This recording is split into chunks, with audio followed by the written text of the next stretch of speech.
YouTube has just moved the finish line for small creators. And if you've been grinding toward 4,000 watch hours, you need to hear this. Starting February 1st, 2027, new creators applying for YouTube's ad and premium revenue sharing will need 8,000 qualified public watch hours in the last 365 days.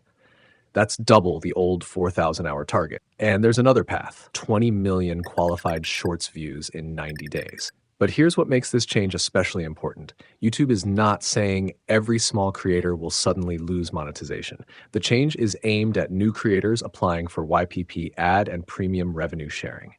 So if you're already inside the YouTube Partner Program, this particular threshold increase does not apply to you.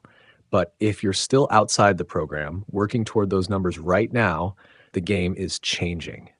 And you need to understand exactly what that means before February arrives. Because imagine spending months building your channel around one target, 4,000 watch hours. You finally reach it. You think, I'm almost there. Then the rules change, and suddenly the target is 8,000. That is the part small creators should be paying attention to. YouTube says the new requirements take effect February 1st, 2027. And this isn't just a tiny adjustment.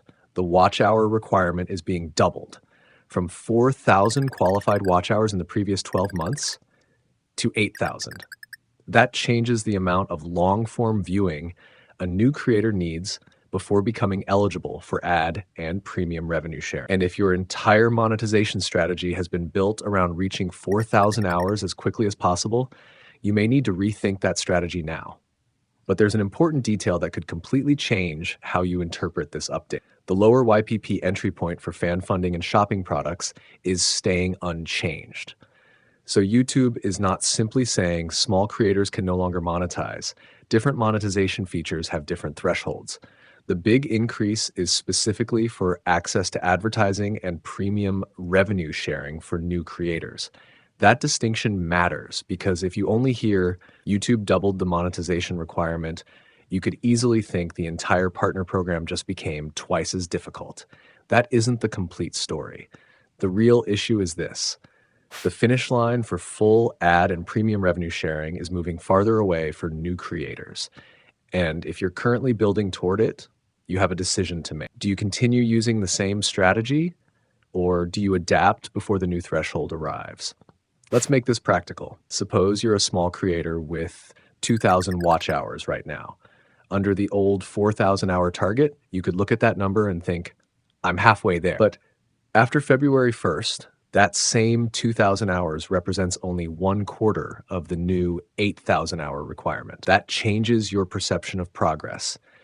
And more importantly, it changes the strategy required to reach the finish line. Because watch hours don't appear simply because you upload more videos. They come from people actually choosing your videos, watching them, and continuing to watch. That means this update makes something even more important than uploading constantly. Viewer retention. If your videos are getting clicks, we believe after 30 seconds, doubling your upload frequency probably isn't going to solve the problem. You need videos that people actually want to finish. And that's where many small creators are going to struggle. Because a lot of creators think monetization is mainly a numbers game. Upload, get views, collect watch hours, repeat. But the new threshold exposes the weakness in that strategy. If you're trying to reach 8,000 qualified watch hours, every week video becomes more expensive. Not financially, strategically, because you're spending your limited time creating content that may not generate enough viewing to move the channel forward. So instead of asking, how can I upload more? You may need to ask, how can I make each video generate more meaningful watch time? That could mean stronger topics, better titles, better thumbnails, a much stronger first 30 seconds, fewer introductions, less filler, and videos that answer a question people genuinely want answered, because doubling the target makes inefficient content harder to hide. And there's another major change you need to know about if you're a shorts creator. The new threshold for shorts-based ad and subscription revenue sharing will be 20 million qualified shorts views in the last 90 days for new creators.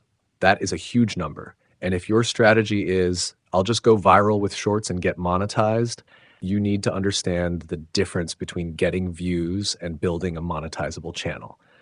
Going viral once doesn't automatically create a sustainable audience. You need repeatable attention. You need viewers who come back. You need content that keeps people watching. And you need to understand which monetization path you are actually pursuing. Because YouTube is keeping some lower entry thresholds unchanged for fan funding and shopping products.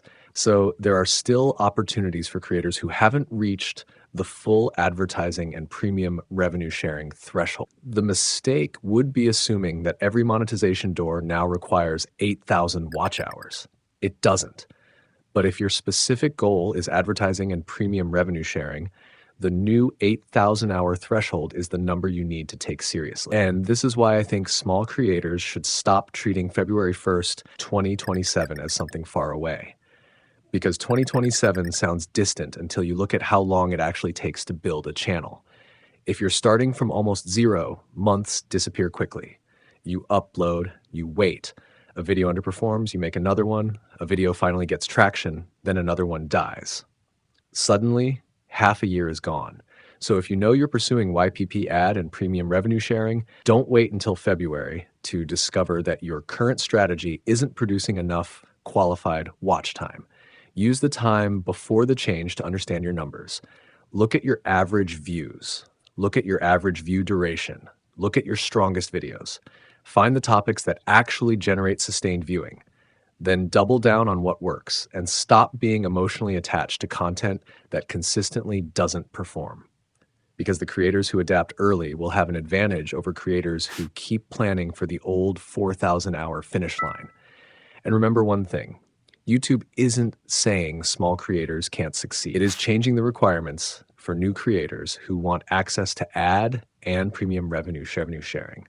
That means the question isn't, is YouTube killing small channels?